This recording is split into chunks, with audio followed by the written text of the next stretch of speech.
Hello all, welcome back to our channel. అందరూ బాగున్నారా friends? ఇదే కవాసాకి నింజా 300. ఈ వీడియోలో ఈ బైక్ గురించి A to Z డిస్కస్ చేద్దాం. మీరు వీడియోని స్కిప్ చేయకుండా ఎండ్ వరకు అయితే చూడండి. వీడియోని స్కిప్ చేయకుండా చూస్తేనే ఈ బైక్ మీద మీకు ఒక ఐడియా అనేది వచ్చి ఈ బైక్ కొనాలో వద్దా అనేది మీరే డిసైడ్ అయితే చేసుకోగలరు. ఈ బైక్లో నాకు చాలా వరకు మైనస్లు అయితే కనిపించాయి, అలాగే ప్లస్లు కూడా అయితే ఉన్నాయన్నమాట. సో కంప్లీట్గా డిస్కస్ చేద్దాం. ఇంకా without any late let's start the video. First of all ఈ బైక్ కలర్స్ గురించి డిస్కస్ చేద్దాం. ఫస్ట్ కలర్ లైమ్ గ్రీన్, సెకండ్ది candy lime green, third colour metallic moon dust grey. టోటల్గా ఈ 3 కలర్స్లో ఈ బైక్ను సెలెక్ట్ అయితే చేసుకోవచ్చు. నేను రివ్యూ చేస్తున్న కలర్ లైమ్ గ్రీన్ కలర్ అనమాట. రియాలిటీలో కలర్ అయితే చూడటానికి చాలా బాగుంది. సో కలర్ అనేది మీ టేస్ట్ని బట్టి సెలెక్ట్ అయితే చేసుకోండి. ఇంకా ఈ బైక్లో ఎలాంటి వేరే మోడల్స్ అయితే ఏమీ లేవు, ఓన్లీ సింగిల్ మోడల్ ఈ బైక్ అనేది అవైలబుల్గా అయితే ఉంది. నెక్స్ట్ ఈ bike main heart of the engine గురించి డిస్కస్ చేస్తే 296cc 2 cylinder 4 stroke 8 valves BS6 DOHC engine use చేయడం అయితే జరిగింది. పవర్ ఏమో 39 PS అయితే ఉంది. టార్క్ ఏమో 26.1 Nm ఇంజిన్ ప్రొడ్యూస్ అయితే చేయగలదు. Cooling system wise liquid cooling system అయితే ఉంది. టోటల్ గా 6 స్పీడ్ ట్రాన్స్మిషన్ యూజ్ చేయడం అయితే జరిగింది. సో ఈ 300cc సెగ్మెంట్ లో ఈ బైక్ మంచి పర్ఫార్మెన్స్ అయితే ఇవ్వగలదు. ఇది ప్యారలల్ ట్విన్ ఇంజిన్ కాబట్టి ఇంజిన్ రెస్పాన్స్ కానీ పికప్ కానీ చాలా బాగుంటాయి. అలానే ఈ బైక్ ఇంజిన్ లో aluminium die cast cylinder plated boards ని యూజ్ చేయడం అయితే జరిగింది, లైక్ ZX 10R 6R లాగా. సో ఇలా ఉండటం వలన హీట్ డిస్పాషన్ అనేది బాగా జరుగుతుందని చెప్పి కవాసాకి వాళ్ళు మెన్షనింగ్ అయితే చేస్తున్నారు. సో ఏదేమైనా ఈ 300cc సెగ్మెంట్ లో ఇది one of the powerful engine అనమాట. అలానే ఇక్కడ ఎగ్జాస్ట్ పైప్స్ అయితే చూడండి ఎలాగైతే కనిపిస్తున్నాయి. నెక్స్ట్ ఈ బైక్ సస్పెన్షన్ గురించి డిస్కస్ చేస్తే ఫ్రంట్ లో 37mm టెలిస్కోప్ ఫోక్స్ యూజ్ చేయడం అయితే జరిగింది. ఈ సస్పెన్షన్ ట్రావెల్ 120mm అయితే ఉంది. USD ఫోక్స్ ని యూజ్ చేస్తుంటే చాలా బాగుండేది. హ్యాండ్లింగ్ కానీ రైడింగ్ స్టెబిలిటీ కానీ చాలా బాగుండేది, కానీ వీళ్ళు టెలిస్కోప్ ఫోక్స్ ని యూజ్ అయితే చేశారు. Back suspension wise gas charger linked monoshock suspension use అయితే చేశారు. బ్యాక్ సైడ్ సస్పెన్షన్ ని 5 స్టెప్స్ అయితే అడ్జస్ట్ అయితే చేసుకోవచ్చు మన హైట్ కి తగ్గట్టు. ఈ సస్పెన్షన్ ట్రావెల్ వచ్చేసి 132mm అయితే ఉంది. సో ఇదన్నమాట ఓవరాల్ గా సస్పెన్షన్ గురించి. నెక్స్ట్ ఈ బైక్ టైర్స్ గురించి డిస్కస్ చేస్తే ఫ్రంట్ లో 110/70 17 ఇంచ్ టైర్ ని యూజ్ అయితే చేశారు. ఫ్రంట్ టైర్ ప్రొఫైల్ చూడటానికి ఎలా అయితే ఉంది. బ్యాక్ సైడ్ 140/70 17 ఇంచ్ టైర్ ని యూజ్ అయితే చేశారు. బ్యాక్ సైడ్ టైర్ ప్రొఫైల్ చూడటానికి ఎలా అయితే ఉంది. ఇవి రేడియల్ టైర్స్ అయితే కాదు, నాన్ రేడియల్ టైర్స్ అనమాట.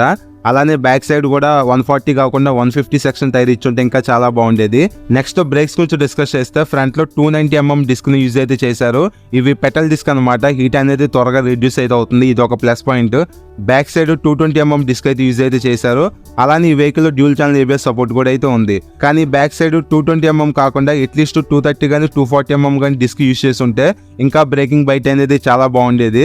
అలానే ఇన్సూరెన్స్ కంపెనీ బ్రేక్ క్యాలిపర్స్ ను యూజ్ చేయడం అయితే జరిగింది. నెక్స్ట్ లైటింగ్ గురించి డిస్కస్ చేస్తే టోటల్లీ ఇది మైనస్ అని చెప్పుకోవచ్చు. ఎవరికైతే LED లైటింగ్ కావాలనుకుంటారో ఈ బైక్ లో LED లైటింగ్ సెటప్ ను యూజ్ అయితే చేయలేదు, ఓన్లీ హాలోజన్ లైటింగ్ సెటప్ అయితే ఉంది. ఫ్రంట్ హెడ్ లైట్ డిజైన్ చూడటానికి ఎలా అయితే ఉంది, పైలట్ ల్యాంప్స్ కూడా అయితే ఉన్నాయి. ఈ హెడ్ లైట్ పోర్షన్ మొత్తం బల్బే అనమాట. ఇంకా ఫ్రంట్ సిగ్నల్ లైట్స్ అయితే చూడటానికి ఎలా అయితే ఉన్నాయి, ఒక సైడ్ కి అయితే ప్రొవైడ్ అయితే చేశారు. ఇవి బల్బే, LED అయితే కాదు. Back side tail light design చూడటానికి ఎలా అయితే ఉంది, బ్యాక్ సైడ్ టెయిల్ లైట్ కూడా బల్బే. ఇంకా back side signal lights design చూడటానికి ఎలా అయితే ఉంది. ఇంకో మైనస్ ఏంటంటే హజార్ లైట్ ఫీచర్ ను కూడా ప్రొవైడ్ అయితే చేయలేదు, ఇది ఒకటే మైనస్ అనిపించింది. LED లైటింగ్ ఇవ్వలేదు కాబట్టి హజార్ లైట్స్ ఫీచర్ ఇచ్చున్నా ఇంకా బాగుంది అనిపించింది నాకు. అలానే night time number plate visible అవడానికి లైట్ అయితే ఉంది. ఓవరాల్ గా ఈ bike the back side view చూడటానికి ఎలా అయితే ఉంది. సో ఇదన్నమాట టోటల్ గా లైటింగ్ గురించి. నెక్స్ట్ ఈ బైక్ సీట్స్ గురించి డిస్కస్ చేస్తే డబుల్ సీట్స్ అయితే ఉన్నాయి. ఫ్యామిలీకి ఎలాగో ఈ బైక్ ని యూజ్ అయితే చేసుకోలేము. పిలియన్ సీట్ కంఫర్ట్ కూడా అంతగా ఏమీ ఉండదు అనమాట. ఫ్రంట్ రైడర్ కుషనింగ్ కానీ కంఫర్ట్ కానీ బాగానే ఉంది. నెక్స్ట్ కన్సోల్ గురించి డిస్కస్ చేస్తే మరీ బేసిక్ కన్సోల్, ఇది పెద్దగా ఫీచర్స్ అయితే ఏమీ లేవు. సెమీ డిజిటల్ కన్సోల్ అనమాట. ప్రెసెంట్ ఈ బైక్ బ్యాటరీ కనెక్షన్ అయితే ఇవ్వలేదు, అందుకే నేను మీకు ఫోటోలో ఎక్స్ప్లెయిన్ చేస్తున్నాను ఫీచర్స్ అనేవి. ఇక్కడ కనిపిస్తున్నది RPM మీటర్, అనలాగ్ లో అయితే ఉంది. కన్సోల్ కి sides signal indication, neutral light, battery indication, oil indications అయితే ఉన్నాయి. ఇది టెంపరేచర్ ఇండికేషన్స్ అనమాట. అలానే ఇది ABS light, mall function light అయితే ఉంది. అలానే ఇది హెడ్ లైట్ ఇండికేషన్ అనమాట.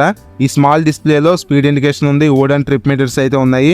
ఇక్కడ క్లాక్ అయితే ఉంది, ఇది ఫ్యూల్ గేజ్ అనమాట. ఇంతే, ఇంకా పెద్దగా ఫీచర్స్ అయితే ఏమీ లేవు. గేర్ పొజిషన్ ఇండికేటర్ కానీ, ఫ్యూల్ రేంజ్ కానీ, బ్లూటూత్ కనెక్టివిటీ కానీ ఇలాంటి ఫీచర్స్ అయితే ఏమీ లేవు. సో ఎవరైతే వాటిని ఎక్స్పెక్ట్ చేస్తారో వాళ్ళకి ఇది మైనస్ అని చెప్పుకోవచ్చు. ఇంకొన్ని ఫీచర్స్ ని యాడ్ చేస్తుంటే బాగుండేది ఈ కన్సోల్ లో. నెక్స్ట్ ఈ బైక్ లో క్లిప్ ఆన్ హ్యాండిల్ బార్స్ అయితే ఉన్నాయి. హ్యాండిల్ చూడటానికి ఎలా అయితే ఉంది, మరీ లీన్ యాంగిల్ అయితే ఏమీ లేదు, కొంచెం అప్పర్ సైడ్ అయితే ఉంది. టూరింగ్ కోసం ఇలాగ హ్యాండిల్ డిజైన్ అయితే చేశారు. కంఫర్ట్ అయితే బాగానే ఉంది. ఇంకా హ్యాండిల్ మీద ఉన్న స్విచెస్ గురించి డిస్కస్ చేస్తే ఫ్రంట్ లో పాస్ స్విచ్ అయితే ఉంది, ఇది హై బీమ్ లో బీమ్ స్విచ్ అనమాట. కింద సిగ్నల్ ఇండికేషన్ స్విచ్ అయితే ఉంది, ఇంకా కింద హార్న్ అయితే ఉంది. హ్యాండిల్ కి రైట్ సైడ్ రెడ్ కలర్ లో ఇంజిన్ కిల్ స్విచ్ అయితే ఉంది. కింద సెల్ఫ్ స్టార్ట్ బటన్ అయితే ప్రొవైడ్ అయితే చేశారు. పర్లేదు, స్విచెస్ క్వాలిటీ అయితే డీసెంట్ గా అయితే ఉన్నాయి. ఇంకా ఈ front brake and clutch lever అయితే అడ్జస్ట్ చేసుకోవడానికి ఆప్షన్ అయితే లేదు, ఇవి నార్మల్ లెవర్సే. ఇంకా ఈ బైక్ కీ డిజైన్ చూడటానికి ఎలా అయితే ఉంది, ఇది నార్మల్ కీనే, లేజర్ కట్ కీ అయితే కాదు. ఇంకా ఈ ఫ్రంట్ పార్ట్ చూసుకుంటే ట్రాన్స్పరెంట్ వైజర్ అయితే ఉంది. ఫ్రంట్ లో నెంబర్ ప్లేట్ బ్రాకెట్ ని ఇక్కడైతే ప్రొవైడ్ అయితే చేశారు. అలానే మిర్రర్స్ కూడా ఫోల్డబుల్ అనమాట, ఫోల్డ్ అయితే చేసుకోవచ్చు. వీటి క్వాలిటీ కూడా బాగానే ఉంది. నెక్స్ట్ ట్యాంక్ పైన కవాసకి రేసింగ్ టీమ్ అని చెప్పి మెన్షనింగ్ అయితే చేశారు. బైక్ సైడ్స్ నింజా 300 అని చెప్పి గ్రాఫిక్స్ అయితే చూడొచ్చు. బాటమ్ లో కవాసకి అని చెప్పి మెన్షనింగ్ అయితే ఉంది. ఓవరాల్ గా బైక్ గ్రాఫిక్స్ అయితే చూడటానికి బాగానే ఉన్నాయి. నెక్స్ట్ ఈ ఫ్యూల్ ట్యాంక్ అనేది మెటల్ ఫ్యూల్ ట్యాంకే. అలానే బ్యాక్ సైడ్ సీట్ గ్యాబ్రల్ చూడటానికి ఎలా అయితే ఉంది, సింగిల్ రాడ్ అనమాట. అంతగా లుక్స్ అయితే బాగలేవు. మన ఇండియన్ స్టాండర్డ్స్ ప్రకారం సీట్ గ్యాబ్రల్ ఉండాలి కాబట్టి వీళ్ళు ప్రొవైడ్ అయితే చేశారు. బైక్ అంతగా సెట్ అవ్వలేదు ఈ గ్యాబ్రల్ అనేది. నెక్స్ట్ పిలియన్ కి మెటల్ ఫుట్ రెస్ట్ అయితే ఉంది. రైడర్ కూడా మెటల్ ఫుట్ రెస్ట్ అయితే ఉంది. బ్యాక్ సైడ్ బ్రేక్ రాడ్ కూడా మెటల్ తోనే ప్రొవైడ్ అయితే చేశారు. ఇలా ఉండటం వల్ల గ్రిప్ అనేది బాగుంటుంది, ఇది ఒక ప్లస్ పాయింటే. నెక్స్ట్ ఈ బైక్ ఎగ్జాస్ట్ చూడటానికి ఎలా అయితే ఉంది, సౌండ్ అయితే మరీ అంత యూనిక్ అయితే ఏమి ఉండదు, నార్మల్ సౌండ్ అయితే ఉంటుంది. అలానే లేడీస్ కి సేఫ్టీ కోసం ఐరన్ శారీ గార్డ్ ని ప్రొవైడ్ అయితే చేశారు. నెక్స్ట్ ఈ బైక్ లో ఓపెన్ చైన్ అయితే ఉంది, సో రెగ్యులర్ గా చైన్ లూపింగ్ అయితే చేసుకోవాలి. ఎలాంటి సెంటర్ స్టాండ్ ఉండదు కాబట్టి పెడక్ స్టాండ్ అయితే కొనుక్కోవాలి సపరేట్ గా. పెడక్ స్టాండ్ ఉంటేనే మీరు సొంతంగా చైన్ లూబింగ్ అయితే ఈజీగా అయితే చేసుకోవచ్చు. నెక్స్ట్ ఈ బైక్ లో సింగిల్ వే గేర్ షిఫ్టర్ ని యూజ్ అయితే చేశారు. ఇంకా ఈ బైక్ టోటల్ వెయిట్ 179 kgs అయితే ఉంది. సీట్ హైట్ 780 mm అయితే ప్రొవైడ్ అయితే చేశారు. కొంచెం తక్కువ సీట్ హైట్ అయితే ఉంది. గ్రౌండ్ క్లియరెన్స్ ఏమో జస్ట్ 140 mm అయితే ఇచ్చారు, తక్కువ అయితే ఉంది గ్రౌండ్ క్లియరెన్స్ అనేది. మినిమం 160 mm అయితే ఉండాలి మన ఇండియన్ రోడ్స్ కి. ఫ్యూల్ ట్యాంక్ కెపాసిటీ 17 లీటర్స్ అయితే ప్రొవైడ్ అయితే చేశారు, ఇది ఒక ప్లస్ పాయింట్. చాలా ఎక్కువ అయితే ఉందన్నమాట ఫ్యూల్ ట్యాంక్ కెపాసిటీ అనేది. మైలేజ్ గురించి డిస్కస్ చేస్తే ఒక 25 మైలేజ్ ని ఎక్స్పెక్ట్ చేసి వెహికల్ అయితే తీసుకోవచ్చు. మైలేజ్ అనేది మీ రైడింగ్ స్టైల్ మీద, మెయింటెనెన్స్ మీద డిపెండ్ అయి ఉంటుంది, ఈ పాయింట్ అయితే గుర్తుపెట్టుకోండి. ఇంకా ఫైనల్ గా ఈ బైక్ ప్రైస్ గురించి డిస్కస్ చేస్తే 4,30,000 ఈ బైక్ అనేది అవైలబుల్ గా అయితే ఉంది నేను రివ్యూ చేసిన షోరూమ్ లో. సో ఈ ప్రైస్ అనేది మీ లొకేషన్ బట్టి కొంచెం చేంజ్ అవుతుంది, పాయింట్ అయితే గుర్తుపెట్టుకోండి. ఇంకా ఈ బైక్ మెయింటెనెన్స్ అయితే ఎక్కువ అయితే ఉంటుంది, తక్కువ అయితే ఏమీ ఉండదు. అలానే ఈ కవాసాకి షోరూమ్స్ కూడా లిమిటెడ్ గానే ఉంటాయి. సో ఇది ఫ్రెండ్స్ ఓవరాల్ గా ఈ బైక్ గురించి. ఎవరైతే నాకు 300cc సెగ్మెంట్ లో పవర్ఫుల్ ఇంజిన్ ఉండాలి, ఫేరీ model, touring wise, performance wise, అలానే కవాసాకి ఇలాంటి ప్రీమియం బ్రాండ్ ఉండాలనుకుంటారో వాళ్ళకి ఈ బైక్ అనేది పర్ఫెక్ట్ గా సెట్ అయితే అవుతుంది. ఈ బైక్ మెయిన్ సెల్లింగ్ పాయింట్స్ ఇవే, కవాసాకి బ్రాండ్, ఈ ఇంజిన్ అనమాట. 300cc సెగ్మెంట్ ఇది ఒక one of the powerful engine అని చెప్పొచ్చు. సో పర్ఫార్మెన్స్ ఓరియంటెడ్ గా ఈ 300cc సెగ్మెంట్ లో ఎవరైతే బైక్ కొందాం అనుకుంటారో వాళ్ళు కూడా ఈ వెహికల్ కన్సిడర్ అయితే చేయొచ్చు. సో చెప్పే కదా, ఈ బైక్ ని టూరింగ్ వైజ్ కూడా యూజ్ అయితే చేసుకోవచ్చు.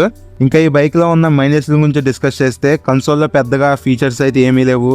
ఎల్ఈడి లైటింగ్ అయితే ఇవ్వట్లేదు, ఇన్బిల్ట్ గా USB ఛార్జింగ్ పోర్ట్ అయితే లేదు, అది ఒక మంచి ఫీచరే.